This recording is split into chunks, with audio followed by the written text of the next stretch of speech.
जय श्री राम भक्तों भगवान का जो स्वरूप शिव जी के हृदय में निवास करता है और जिसको पाने के लिए ऋषि मुनि लोग अनेक प्रकार के यत्न करते हैं। आज आप उस स्वरूप को, उस नाम को जान ही लो, क्योंकि उसके जाने बिना आपका कोई भी कार्य नहीं बन सकता, आपकी इच्छाएं पूरी नहीं हो सकती और ना ही आपका मनुष्य जन्म सफल हो सकता है, ना ही परमात्मा की प्राप्ति हो सकती है। तो उस स्वरूप को, उस नाम को आज हम आपको बताते हैं। ध्यान से सुनिएगा एक एक शब्द को। देखो भक्तों, ये अथर्ववेद में लिखा हुआ, अथर्ववेद के प्राण सूक्त में शास्त्रोक्त ये बातें हैं सारी। हंस नाम का प्राण है, हम सब के अंदर है। जो सभी जितने भी जीवधारी हैं सब में हंस नाम का प्राण है। जब श्वास अंदर जाता है तो श्वास के साथ स्वतः ही स की ध्वनि होती है और जब श्वास बाहर छोड़ते हैं तो हंग की ध्वनि होती है। तो हन और स मिलकर हंस शब्द बनता है। उल्टा होने से यही हंस शब्द सोहंग बनता है। उल्टा नाम जपा जग जाना, वाल्मीकि भय ब्रह्म समाना, जानी आदि कबि नाम प्रतापु, भय सिद्ध करी उल्टा जापू। अब महर्षि वाल्मीकि जी ने इसी को जपा है, जो हमारे अंदर हंस नाम का प्राणी है। कहने को आप उसको राम नाम कह सकते हो। ये कहा जाता है कि वाल्मीकि ने राम नाम का उल्टा जपा, मरा। वो मरा मरा जपा, लेकिन अपने श्वासों के साथ जपा उन्होंने। अगर आप हर श्वास के साथ मरा मरा जपोगे तो वो उल्टा हो जाएगा राम राम। जैसे श्वास के साथ सो और हंग जपोगे तो वो हंसो हंसो हो जाएगा, हंसो जपोगे तो सोहंग सोहंग हो जाएगा, यानी कि ये उल्टा हो जाएगा। लेकिन वो राम नाम जपा उन्होंने जो हम सबके अंदर सोहंग के रूप में है, यानी कि हमारी जो प्राण शक्ति है वो, उसका उन्होंने ध्यान किया तो वो ब्रह्म के समान आज ऋषि बन गए, ब्रह्म समान कवि बन गए। आगे लिखा है शास्त्रों में कि सोहंग शब्द की ध्वनि सब प्राणियों के प्रति श्वास में होती रहती है, इसी को अजपा कहते हैं। इसका अगर आप ध्यान करते हो मन से तो मन बहुत शीघ्र ही शांत और एकाग्र हो जाता है। मन के सारे गलत विचार रुक जाते हैं और बड़ी ही आसानी से समाधि तक पहुंच जाते हो। इसी को प्रणव योग या फिर ओमकार मंत्र कहते हैं। ध्यान दिया जाए भक्तों, ये जो हमारी प्राण शक्ति है जिसको सोहंग का नाम दिया गया है, सोहंग का नाम इसलिए दिया गया क्योंकि हमारी श्वासों में प्राकृतिक ध्वनि है। मेन तो श्वास यही है, उन श्वासों को ही ओमकार मंत्र कहते हैं। ओमकार का अर्थ है सर्वव्यापक, सर्वाधार, सर्वनियंता और सबका पालन पोषण करने वाला। और हंस नाम ही सब में व्यापक है, क्योंकि ओम के लिए बताया कि वो सब में व्यापक है, तो हंस नाम सब में है।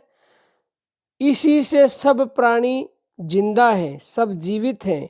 इसलिए ये जो हमारे अंदर हंस नाम का प्राण है यही सब का आधार है। और इसी के अंदर होने से हम सब लोग मिलकर बात करते हैं। हम आपसे अभी बात कर रहे हैं, सबका नियंत्रण करने वाला भी यही है। श्वास के साथ सकार और हंकार का श्रवण करने से प्राण उपासना होने लगती है। जब आप अपनी हर श्वास के साथ ऊपर लेके जाओगे स या फिर सो और छोड़ती के साथ हंग, तो इसको बोलते हैं प्राणों की उपासना, यानी कि अजपा जप। इसी को आत्मचिंतन कहते हैं। यही हंस सबका मूल कारण है। जब व्यक्ति की मृत्यु होती है तो ये कहा जाता है कि हंस उड़ गया। रामचरितमानस में मानस का अर्थ होता है मानसरोवर। मानसरोवर मतलब जिसमें हंस रहते हैं, और हमारे मानस का मतलब हृदय। हमारे हृदय में भी हंस निवास करते हैं और सारी की सारी रामायण हंस की ही गाथा है। ध्यान से सुनिएगा। परशुराम जी कहते हैं, करऊं कहा मुख एक प्रशंसा, जय महेश मन मानस हंसा। परशुराम जी कहते हैं, हे राम, मैं तुम्हारी किस प्रकार प्रशंसा कर सकता हूँ। तुम शिव के हृदय रूपी मान सरोवर के हंस हो, तुम्हारी सदा जय हो। अब शिव जी के लिए बोला जाता है कि शिव जी राम नाम का ध्यान करते हैं।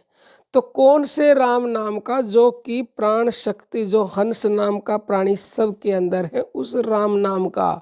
अब उसको हम बता चुके हैं कि खाली श्वासों का ध्यान कर लो, सोहंग बोल के कर लो, राम नाम बोल के कर लो।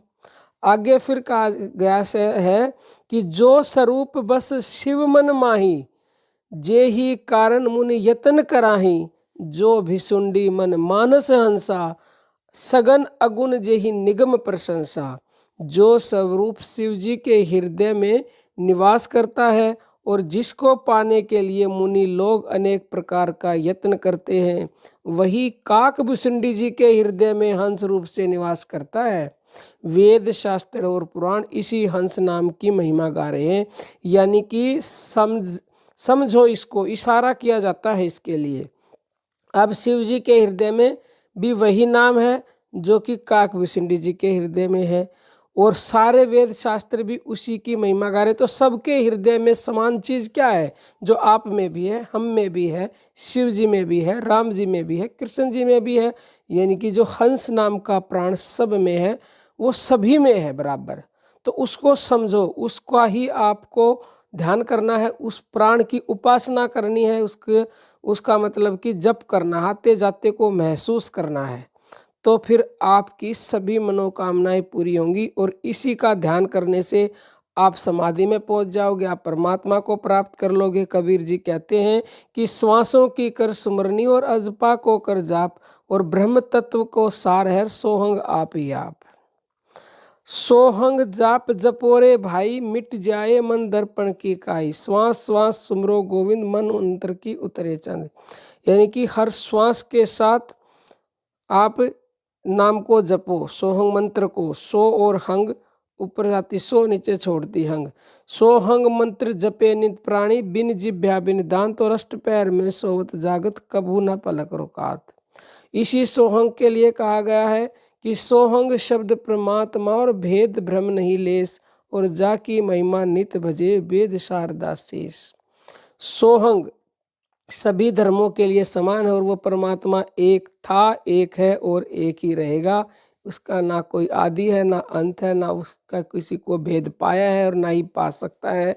तो आप सोहंग के साथ या राम नाम के साथ अपनी प्राण उपासना करें, प्राणों का ध्यान करें, तो आप जो चाहेंगे वो 100 नहीं, 100 से भी ऊपर कोई परसेंटेज हो तो उतना आप पा सकते हो, कर सकते हो।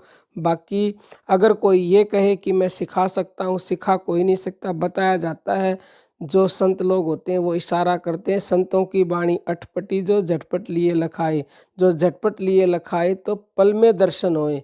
आप अगर संतों की वाणी को समझ लें और उसको अपने अंदर ग्रहण कर लें, तो आपको पल में ही भगवान के दर्शन हो सकते हैं।